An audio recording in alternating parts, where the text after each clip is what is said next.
Muy bien, buenas noches. Vamos a comenzar este tercer trimestre ya de la comunidad y de el estudio bíblico. Saludos a todos los que están y estarán por diferido en los YouTubes, en YouTube. Y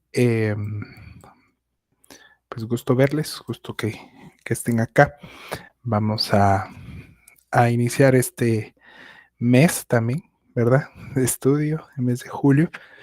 El último mes que estaremos el día lunes, les recuerdo ese anuncio que dimos la semana pasada. Si no, vayan al YouTube, al final ahí está el, el anuncio a partir de agosto. Bueno, seguimos el estudio de la carta a los romanos. Acá vamos a tocar esta semana el tema de que no hay justo ni a un uno, o como dice el PDF, no hay un no solo justo. El capítulo 3 va a retomar el tema de la justificación. Este tema se retoma porque ya fue planteado en la tesis, ¿verdad? De que el justo vivirá por, por la fe, ¿verdad? Esa fue la tesis de la carta. En esta primer parte, donde Pablo va a hablar de la justificación, de toda una gran sección, se fundamentará el concepto del carácter universal del pecado y la culpabilidad en toda la raza humana, ya que no hay bondad en el ser humano que pueda justificarle, sino únicamente la fe en el Señor Jesucristo. Y entramos de lleno al tema. Primero que nada, o primer punto, son las mismas condiciones o lo que denominamos la universalidad, ¿verdad? Es decir, que es universal. ¿A qué conclusión llegamos? Dice el versículo. ¿Acaso los judíos o nosotros, dicen otras versiones, luego les explico por qué dice eso, somos mejores? De ninguna manera. Ya hemos demostrado que tanto los judíos como los que no son judíos están bajo el pecado. Así está escrito. No hay un solo justo, ni siquiera uno. No hay nadie que entienda, nadie que busque a Dios. Todos se han descarriado, juntos se han corrompido. No hay nadie que haga lo bueno, no hay uno solo. Muy bien. Y de esta primera sección de, de versículos, vamos a tomar el versículo 9 para hablar de esta universalidad de estas mismas condiciones. Lo primero que rescatamos es que todos somos iguales, todos estamos iguales, ¿verdad?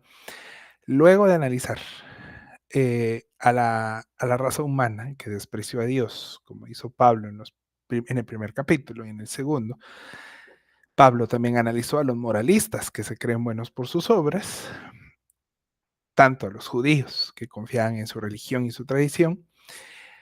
Pablo quiere concluir tajantemente que, dado todo esto que expuso, ¿verdad? Esa predisposición al pecado, la permisividad, el moralismo, etcétera, lo que Pablo busca es concluir eh, que todos somos iguales delante de Dios, pues todos vamos a estar en igual de condiciones bajo el pecado. Y es lo que dice el verso 9, ¿verdad? Al final de lo que está argumentando Pablo dice, todos están bajo el pecado. Y esa es la premisa que nadie puede ignorar y que es, pues, palabra de Dios, ¿verdad? Si lo podemos ver de esa manera. Pueda que haya quien desee argumentar, ¿verdad? Que haya distintos tratos, ¿verdad? Como los hermanos dispensacionalistas quieren vender, ¿verdad? No, lo que pasa es que hay un, hay un trato diferente y etcétera, etcétera, ¿verdad? Puede ser que queramos creer en eso y está bien, ¿verdad? Hay quienes eh, consideran que... ¡Ay! Me atacó mi gato. Permítanme un segundo que se fue.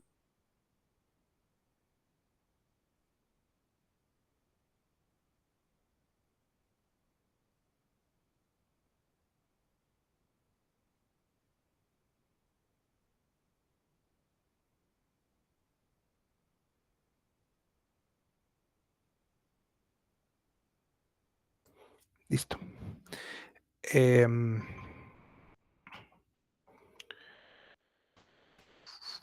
bueno, no puedo tener cámara. Vamos a seguir de esta manera y voy a tratar de solucionar.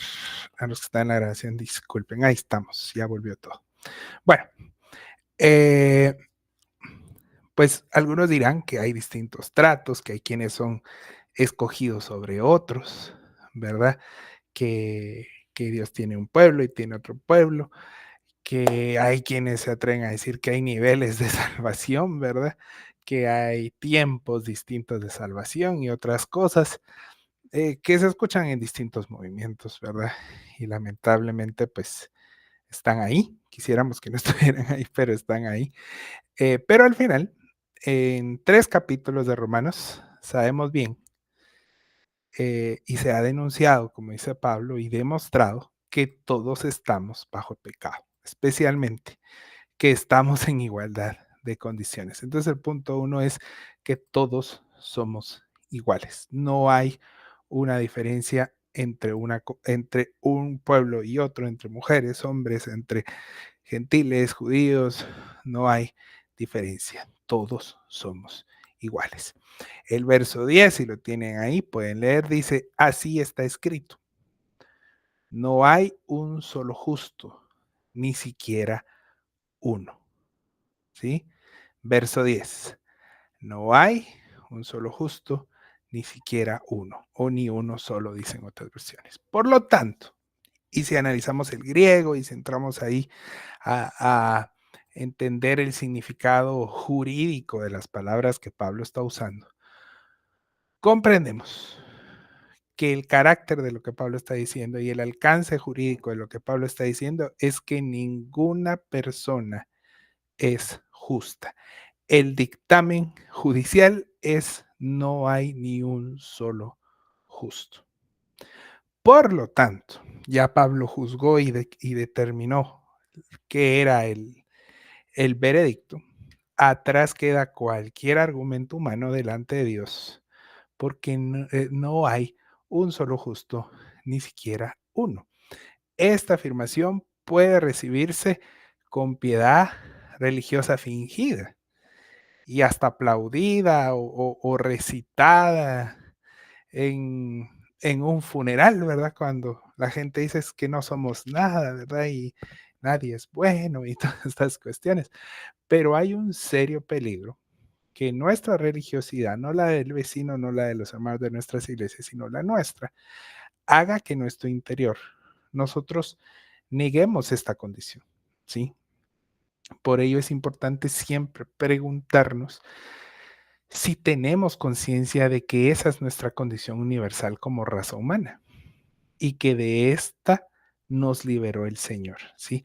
No es que yo era exclusivamente bueno, yo era excesivamente bueno y por eso Dios me perdonó, ¿verdad? No es esa mi realidad, no es esa la verdad, pero lamentablemente algunos sí creen eso, sí se consideran así por su religiosidad y nosotros tenemos que tener este verso 10 tatuado en el corazón para saber que nuestra condición como hombres pecadores es esa, ¿verdad?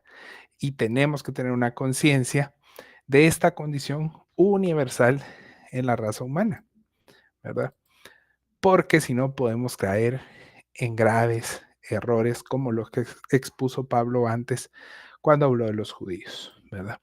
El otro tema que dice el verso 11 es que no hay nadie que entienda y nadie que busque a Dios.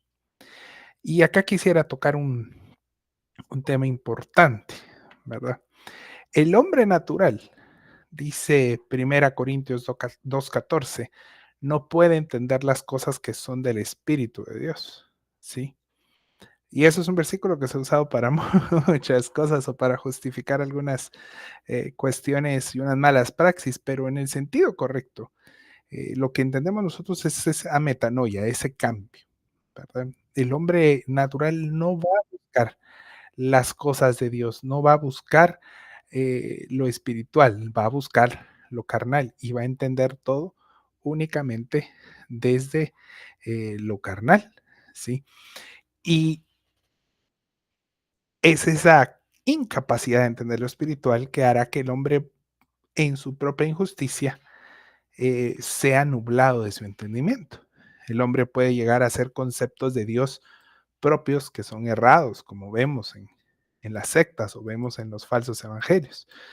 Y por comprender mal la palabra,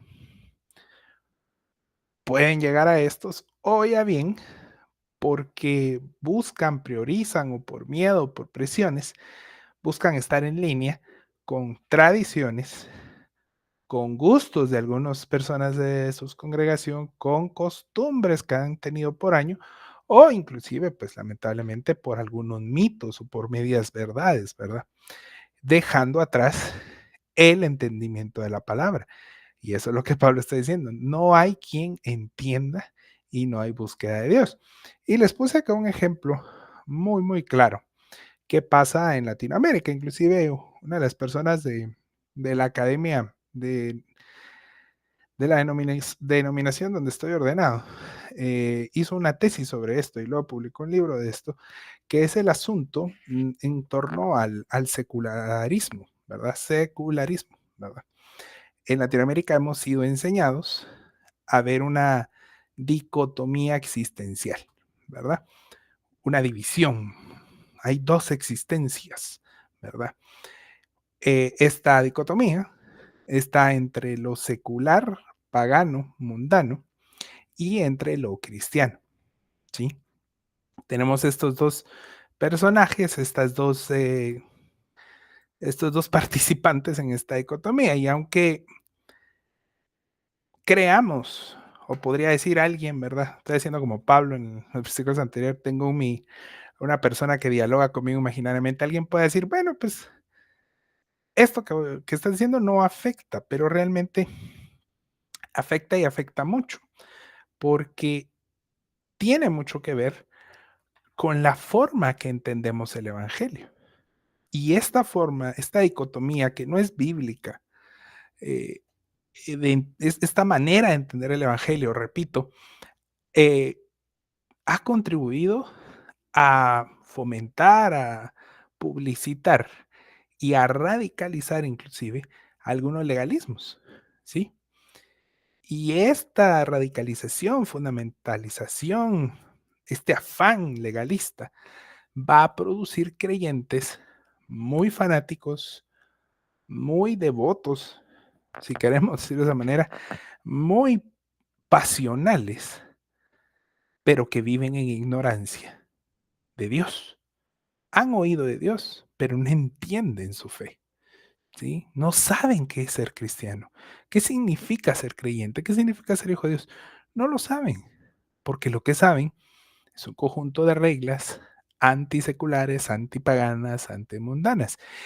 Y entonces no puede haber búsqueda del Dios que no se conoce porque no hay entendimiento, ¿sí? Sin entendimiento de quién es Dios, ya que lo ven como un Dios santo que habita únicamente en los templos o primordialmente en los templos. Es algo que yo por lo menos he acuñado un concepto que no existe en el diccionario de templismo, ¿verdad? Esta cuestión de lo secular y lo no secular eh, vuelve a cambiar la mentalidad del creyente y dice, Dios habita en el templo y los altares son sagrados y la silla del pastor es más santa que la de los demás. Entonces empieza otra vez a materializar la espiritualidad de Dios. Entonces Dios es un Dios material, está en ese templo y solo allí, porque lo de afuera todo es secular, ¿sí? Y a este Dios le temen, no como la Biblia nos manda que le temamos, sino por miedo a irse al infierno, ¿sí? En esta lucha secular santo, lo que importa o lo que llama la atención es no irse al infierno o ser salvo, ¿sí? Quiero ser salvo para no irme al infierno, no, porque ame a Dios, porque ame sus preceptos, ¿verdad? Y esto pasa porque como no conocen a Dios, no entienden a Dios, no lo pueden experimentar en plenitud en toda su vida, ¿sí? Y esto hace que los creyentes carguen con un yugo de pureza radical, ¿verdad? Que termina por decepcionar a las personas que se sienten condenadas por vivir una doble vida. ¿Por qué? Porque como no entienden el Evangelio, como no entienden a Dios, viven creyendo que están entre lo santo, entre lo secular y así. Y eso es un evangelio mal enseñado, ¿verdad? Y por esa decepción prefieren ya no buscar de Dios porque como le pasó a Lutero, los que alcanzaron a ver la película de Lutero, se sienten como ese Lutero tirado en el suelo que nunca va a estar conforme porque siempre cuando rasca va a encontrar pecados y pecados, pecados, porque todo lo que lo rodea es secular, ¿verdad? Y cuando el mensaje del Evangelio, como en estos casos, está cargado de legalismo, lo único que logran es alejar al hombre de Dios. Entonces ya no hay búsqueda. Cuando el mensaje aún puro del Evangelio, aún tan puro como es el Evangelio, se pervierte por la obstinación humana, el Evangelio se convierte en sectarismos, ¿sí? Y da lugar a estos sectarismos, a estas cuestiones que hemos visto en muchos movimientos, las paternidades, los pastores escogiendo con quién pueden ser novios los miembros, escogiendo con quién pueden hacer negocios y un montón de cuestiones tristes, ¿verdad? Dejémoslo ahí, que recaen en abusos espirituales, ¿verdad? Y al final, la gran tragedia de esto no es venir y denunciar y crear un canal de YouTube para denunciar herejes, no es tanto eso. La gran tragedia es un montón de gente que desea amar a Dios, pero no le comprende, no comprende su plan redentor, no saben qué es ser salvo, ¿sí? Y no comprenden porque no comprenden que todos somos malos. El secularismo, santismo de Latinoamérica lo que pretende es que seamos buenos, que nosotros seamos santos, nosotros nos ganemos la santidad.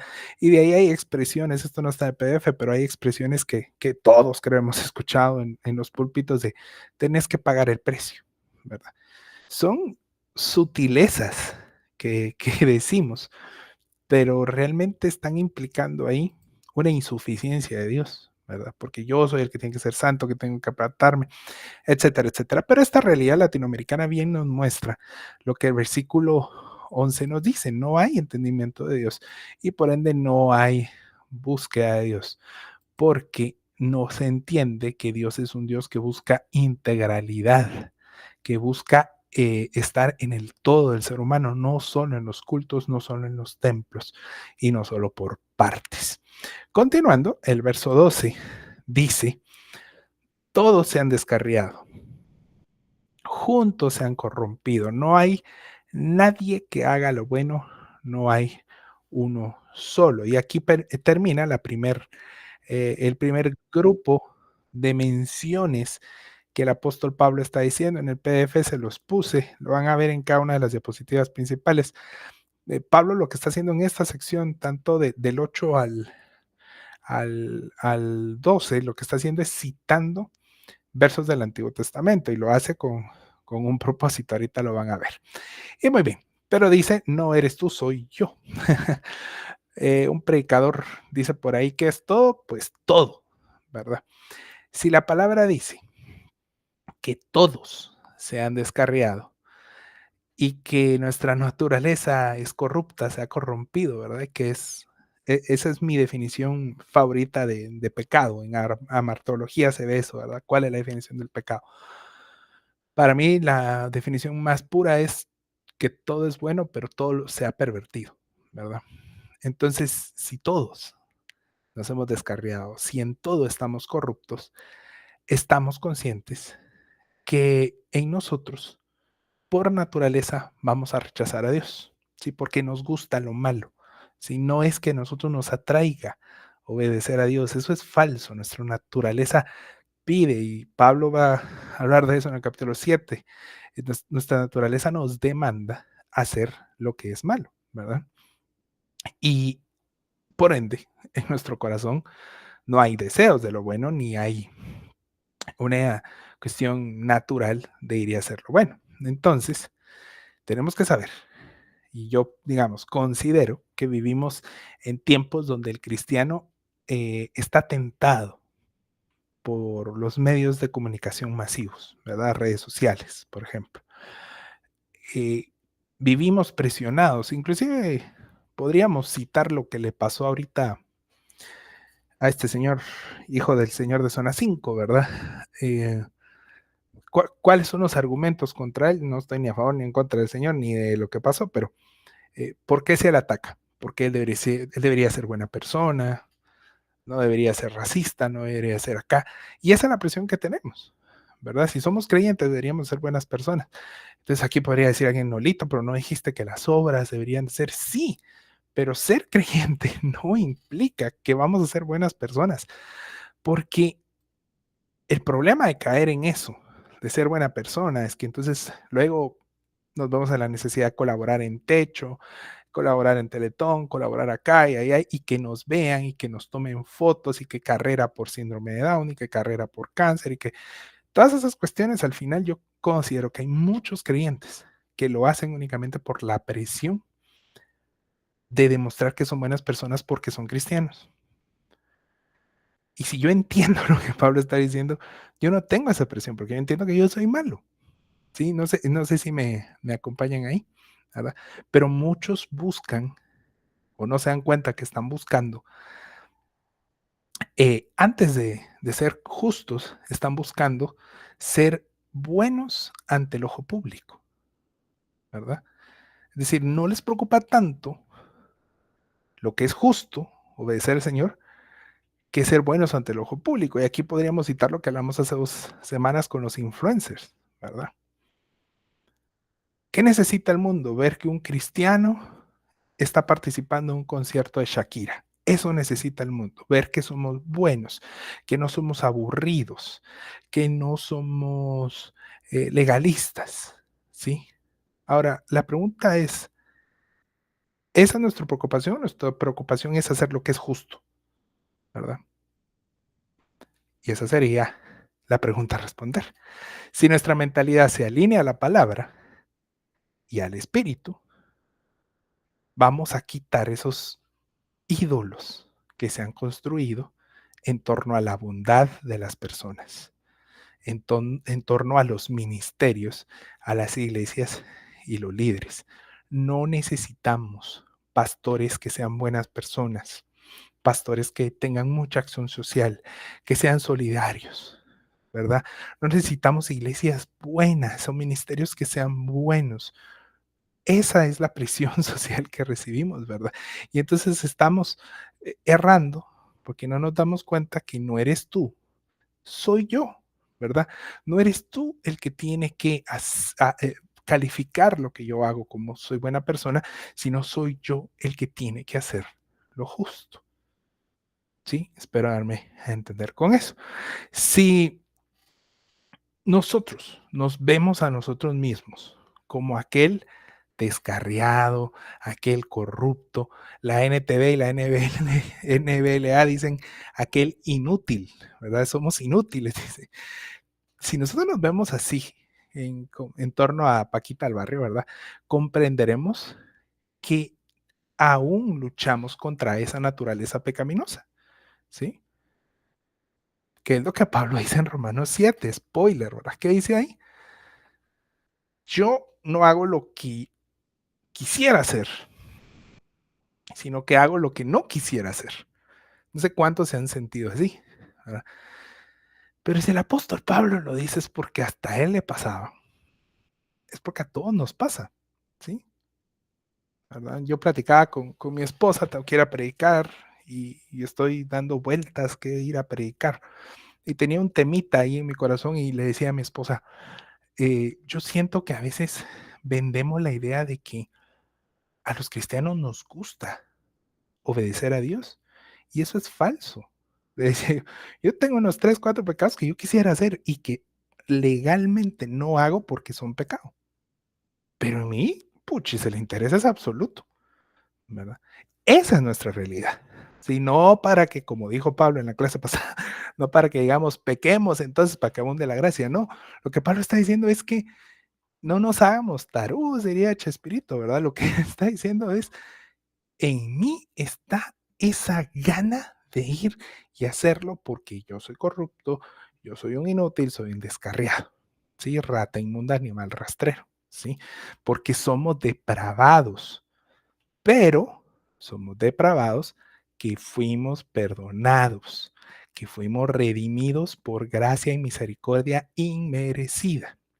Por lo tanto, nuestra vista no estará puesta en satisfacer el criterio de los demás, que también están corruptos y que ya desecharon a Dios, sino que vamos a vivir un compromiso individual, porque no eres tú, soy yo, para adorar con nuestra vida y obras a nuestro Dios que nos justificó.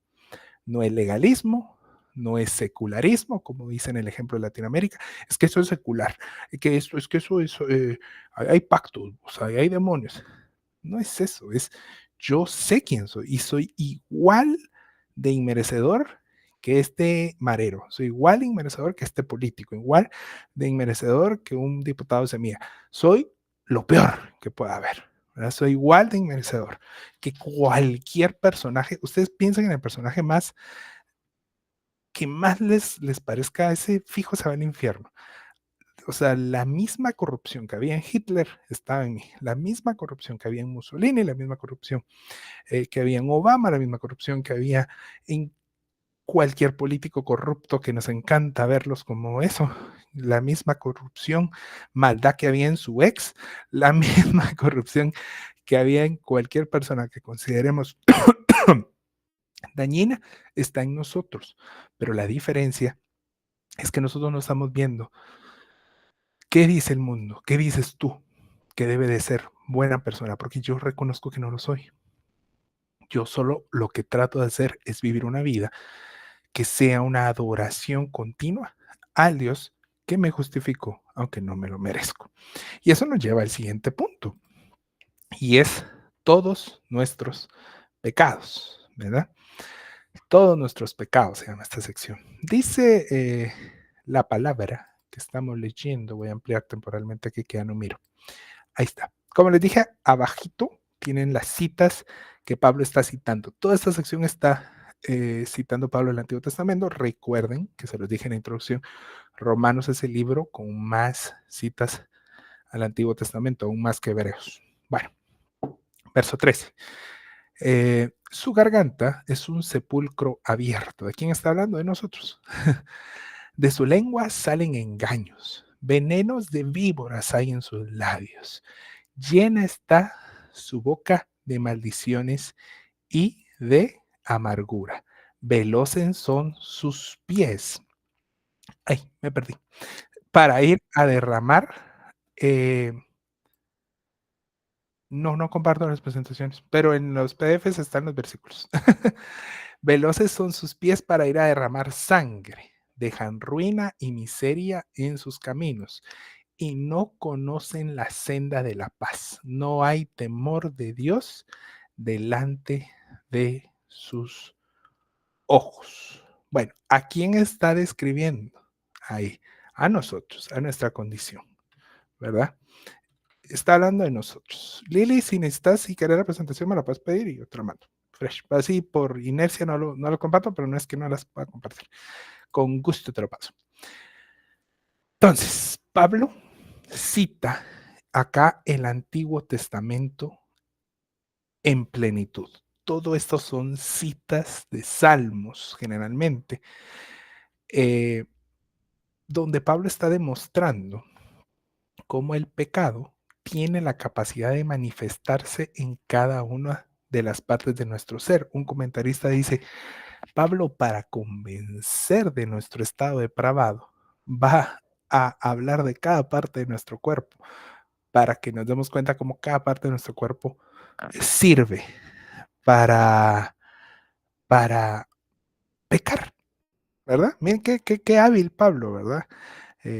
Aunque algunos dicen que no merece la mención Pablo, pero Pablo, como era un erudito, como era, dicen algunos filósofos no necesariamente cristianos, que Pablo pudo haber sido la mente más brillante del siglo primero, utiliza para que nos quede claro a un mundo romano que todo era material, todo era así dramático, el palpable, va a utilizar unas alegorías de la facilidad que nuestro cuerpo tiene para pecar. Y así que estos son todos nuestros pecados. El primero que menciona es la garganta. ¿Cuántos no hemos maldecido? ¿Cuántos no hemos hablado mortandad? Por eso dice que nuestra garganta es un sepulcro abierto. Dice, ¿verdad? ¿Cuántos no hemos cometido adulterio por algo que decimos o cometido fornicación, según sea su caso? ¿Verdad? Porque nuestras bocas son sepulcros abiertos. Mateo 23, ahí lo pongo en el PDF, es un ejemplo de este pecado, ¿verdad? Que no se necesita llegar a materializar, sino simplemente verbalizar. Pero prima hermana de la garganta, por lo menos en las figuras retóricas y de la Biblia, es la lengua, ¿sí? De la lengua dice que está cargada de engaños y mentiras, ¿verdad? Según la versión que estemos leyendo. Pregunto, ¿nos vemos en la necesidad de mentir para ocultar nuestros pecados? Sí, una persona que está ocultando su pecado va a mentir en cantidades industriales. Una infidelidad, por ejemplo, necesita una capacidad de mentira grande. Pero la realidad es que el ser humano miente por costumbre, ¿sí? Y por beneficio personal, ¿verdad? Mentirías blancas, ¿verdad? Ay, tan legalista. Sí, de repente, de vez en cuando hay que mentir. Sí, pero está mal, ¿verdad? Porque estamos dando vía libre a nuestra naturaleza pecaminosa, ¿sí? Pero a algunos ya ni les importa las consecuencias de su falsedad, como dice Santiago 3:9. Yo sé que ustedes saben que dice Santiago 3:9 en cuanto a la lengua. Luego, si la otra es prima hermana, la otra será la mejor amiga, serán los labios, ¿verdad? Y de los labios dice que son veneno de víbora, ¿verdad? El odio, la envidia, el resentimiento, son pecados que corren por los labios del ser humano, de cada uno de nosotros, ¿verdad? En lo cotidiano, lamentablemente, nuestros labios se apresuran a pecar, ¿verdad? Muchos hermanos saliendo del templo maldicen a alguien que no le da vía, ¿verdad? En el templo están temblando, hablando en lengua, resucitando muertos, sanando perros y gatos, pero nada más salimos del templo y alguien no nos da vía y nuestros labios se llenan de venenos como el de la serpiente, ¿verdad? Pregunto, ¿es esta nuestra realidad? Sí, porque no hay un solo bueno. Esa es la realidad, ¿verdad?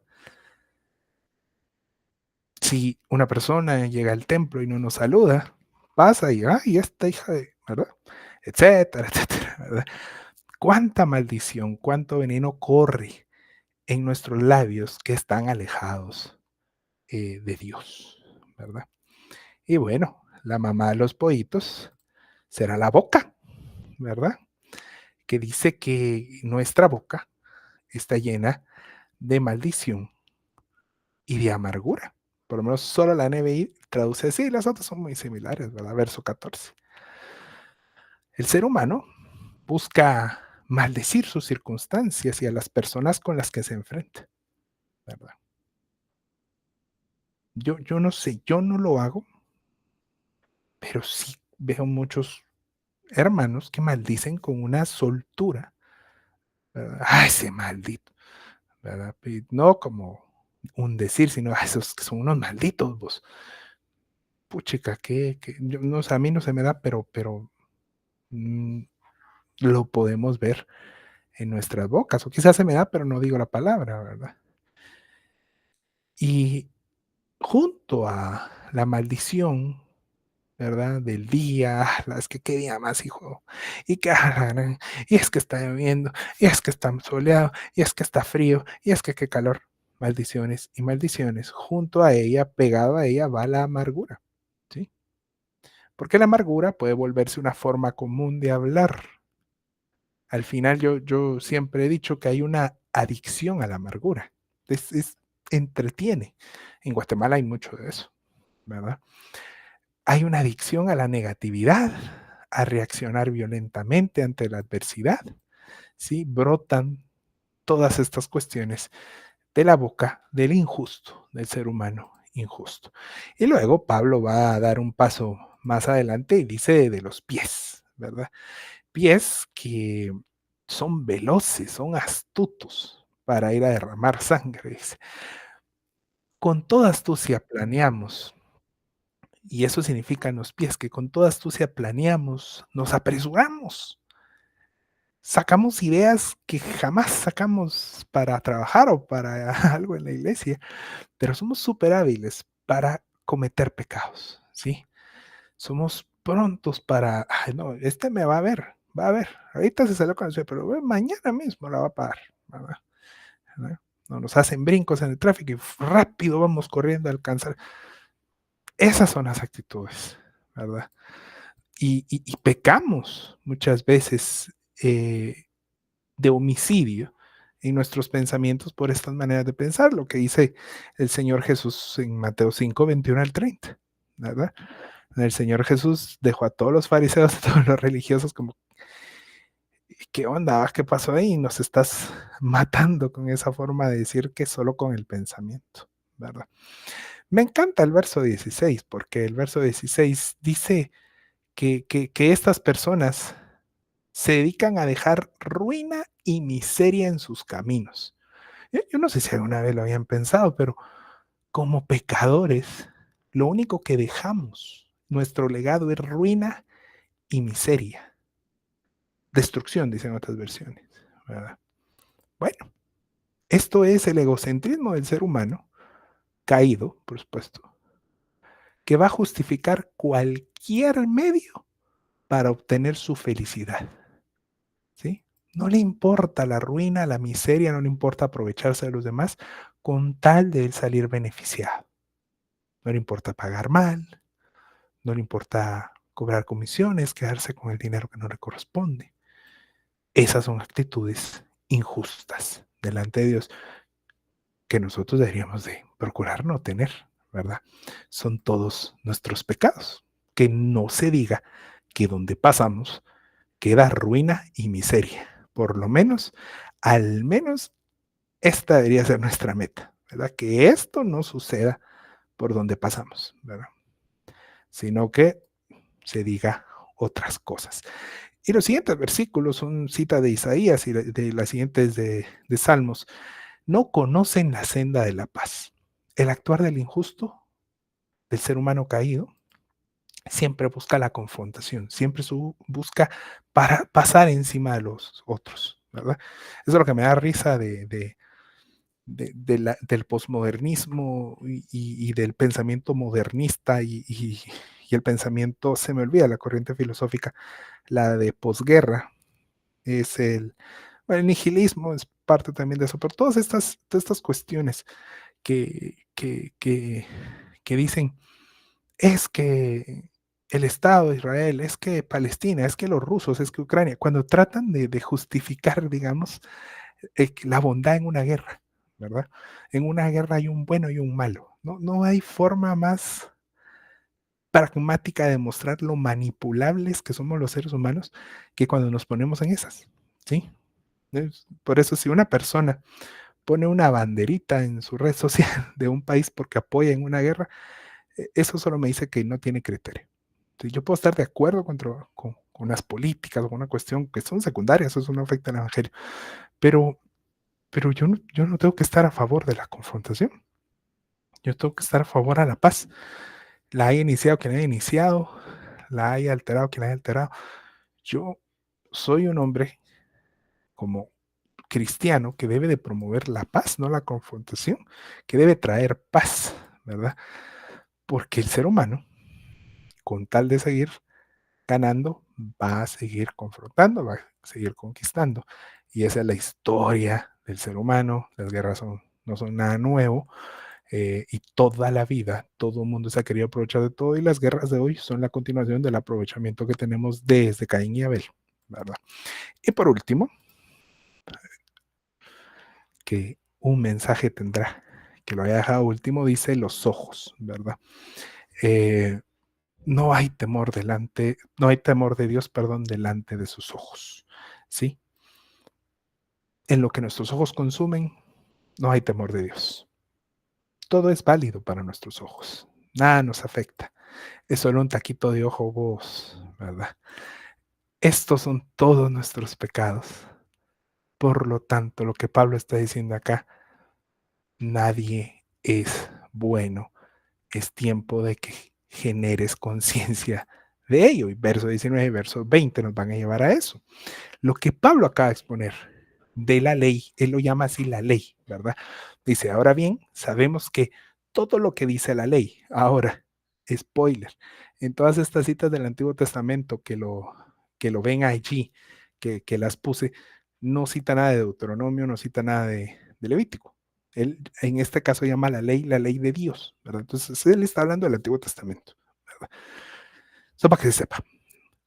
Entonces, ahora bien, sabemos que todo lo que decía el Antiguo Testamento lo dice a quienes están sujetos a este, para que todo el mundo se calle la boca y quede convicto delante de Dios, ¿verdad?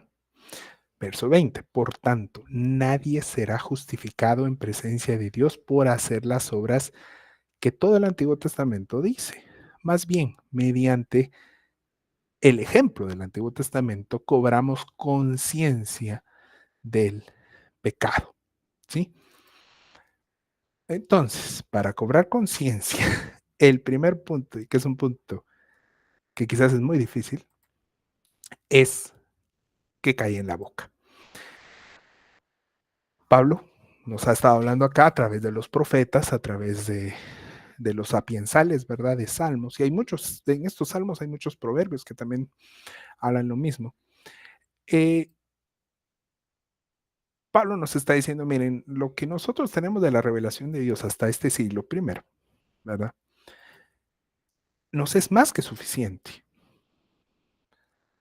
para que se deje de argumentar en contra de la verdad de que somos iguales. Sí, dirían los movimientos equitativos hoy, todos somos iguales. Tienen razón, todos somos malos. Sí, a eso jamás lo va a aplaudir la ONU, jamás lo van a aplaudir los movimientos pro derechos y todo eso. Pero esa es la realidad.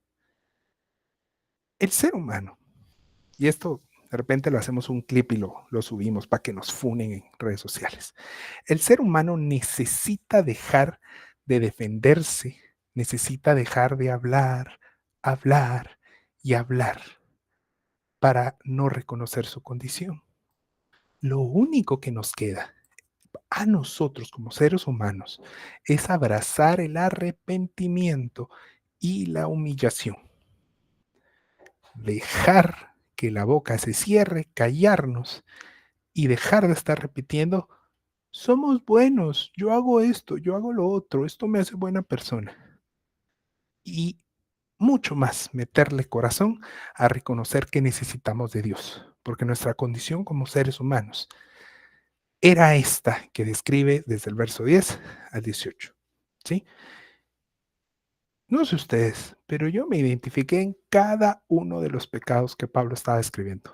Y en cada uno, ministro ordenado de la Iglesia de Dios, teólogo, dizque años de ser cristiano, en cada uno, con todo ese portafolio, les puedo decir que en cada uno de esos paré a decir, yo hago también hago también hago ¿verdad? Y no porque sea moralista, sino porque realmente me doy cuenta que sigo peleando contra mí mi naturaleza pecaminosa, ¿verdad? Entonces yo necesito reconocer que no soy bueno, que necesito de Dios, porque esa es mi condición humana, la que describe el 10 al 18, ¿sí? Por lo tanto, yo a mí mismo me lo puedo decir y espero que todos los que estamos acá, los que nos van a ver en diferido, podamos decir, ¿verdad? Que no hay argumento que nos lleve a autojustificarnos. No hay obras, ya lo dijo Pablo, pero hoy estamos hablando de que no hay argumento para autojustificarnos. Y lo único que nos queda es doblar rodillas y agradecer a Dios por su gracia, ¿sí?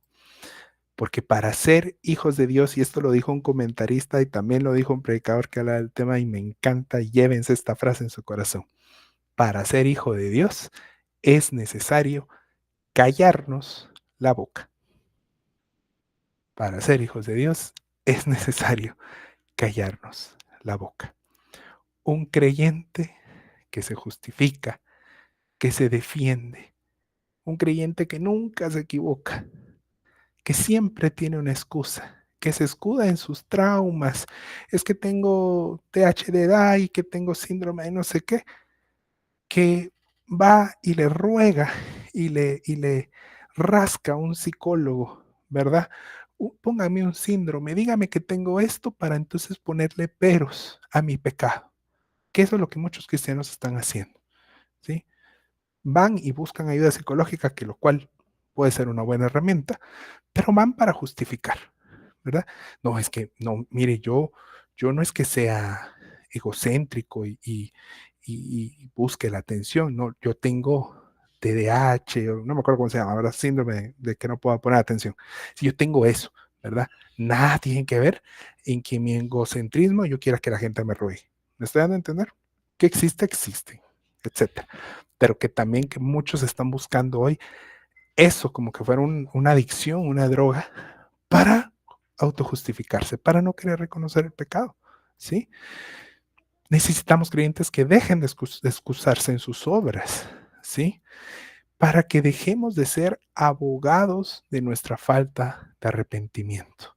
Porque aquel que hace todo lo que acabo de decir, que se justifica, se defiende, que nunca se equivoca, que siempre tiene una excusa, que finge traumas para decir que acá, que pone adelante sus obras cuando alguien lo confronta, esa persona no es un hijo de Dios, no es un creyente, porque necesita aprender a callarse la boca. Amén. Y por último, la conciencia. Por tanto, nadie será justificado en presencia de Dios por hacer las obras que exige la ley, más bien mediante la ley cobramos conciencia del pecado. Yo por muchos años he tenido problemas cuando me acerco al Antiguo Testamento, porque la verdad cuesta entenderlo, cuesta mucho. Pero lo que Pablo está haciendo acá es un gran favor hacia nosotros, porque nos va a contestar dos preguntas que por lo menos yo tuve mucho tiempo, es ¿qué función tuvo la ley de Dios entonces? O el Antiguo Testamento. ¿Y qué nos habla la ley a los creyentes del siglo XXI? ¿Verdad?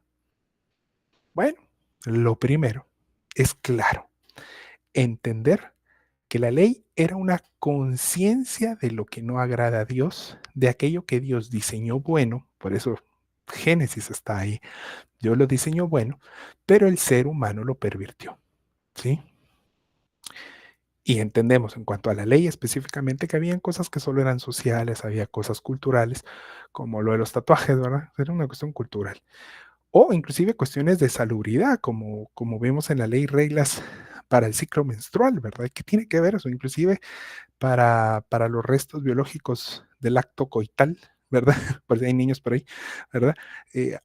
Hay instrucciones en la ley de qué hacer con eso. Y eso es una cuestión puramente de salud, ¿verdad? Porque las condiciones que había, si ustedes han leído Levítico y Deuteronomio, hay indicaciones hasta para ir al baño, ¿sí? Entonces, yo no puedo agarrar eso y decir es palabra de Dios y empezar a hacer doctrina de eso, pero sí puedo entender los principios, ¿verdad? Etcétera, etcétera.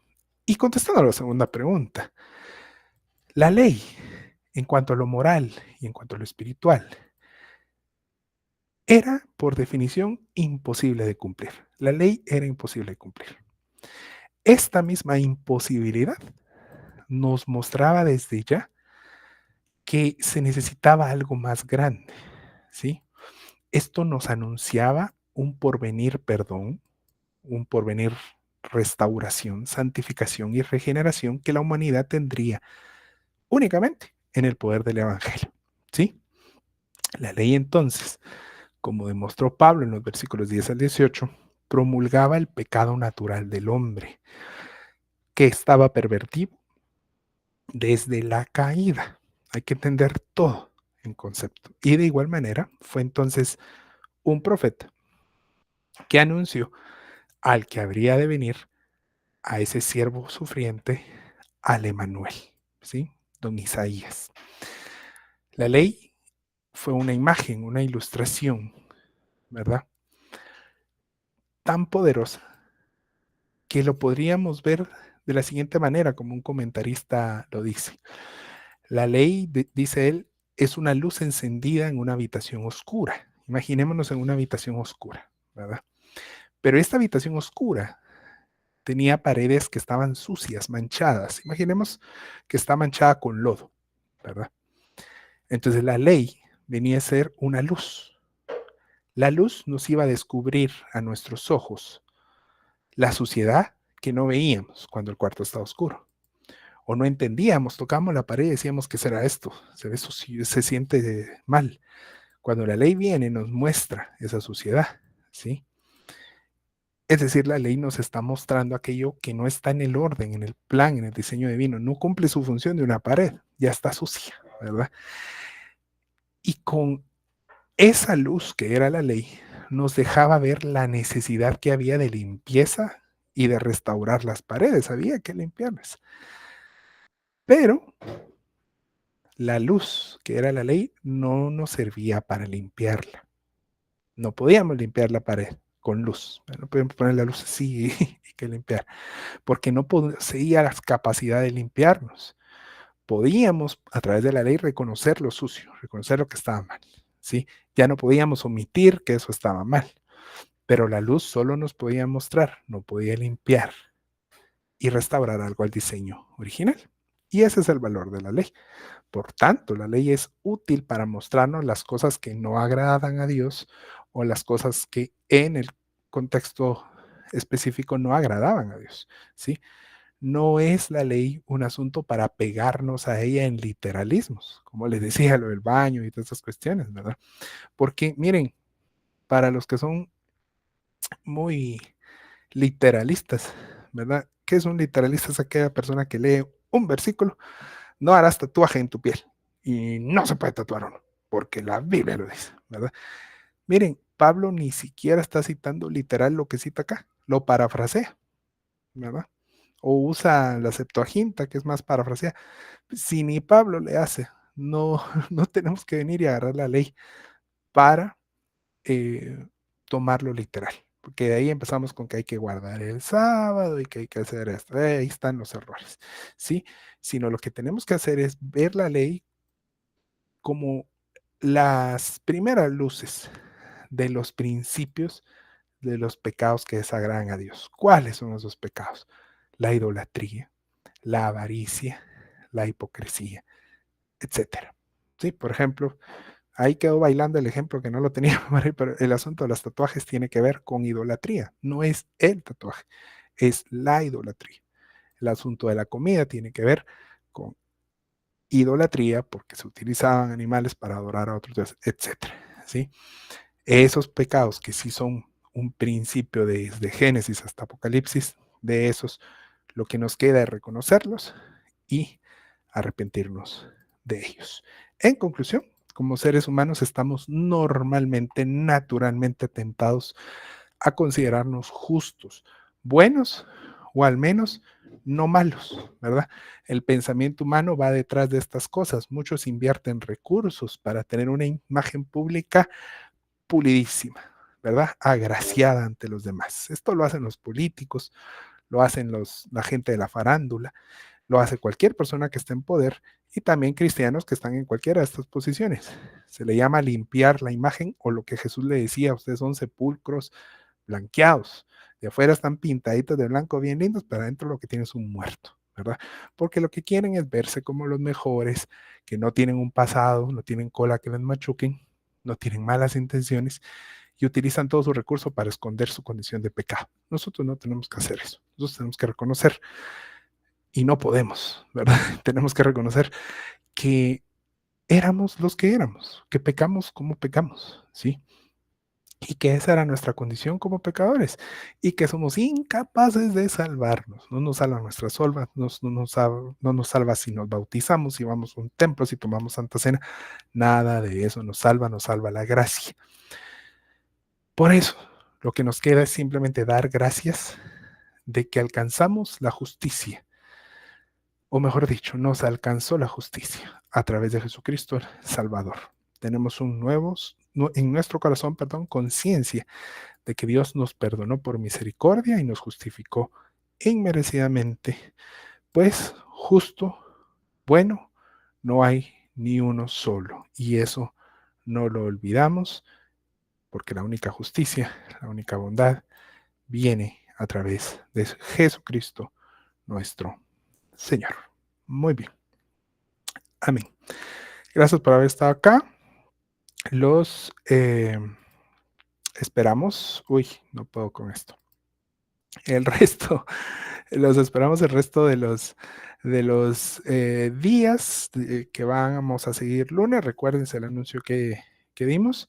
Y gracias por estar aquí. Saludos a todos los que están por diferido. A los que se conectaron, los que estuvieron, se fueron, vinieron. Pero bueno, qué bueno verles. Una bendición estar compartiendo la palabra con ustedes. Y por favor, léanse los pasajes que vienen a continuación. Y sigamos aprendiendo del Señor. Feliz noche. Bendiciones. Voy a parar la grabación, casi cuelgo sin pararla. Adiós,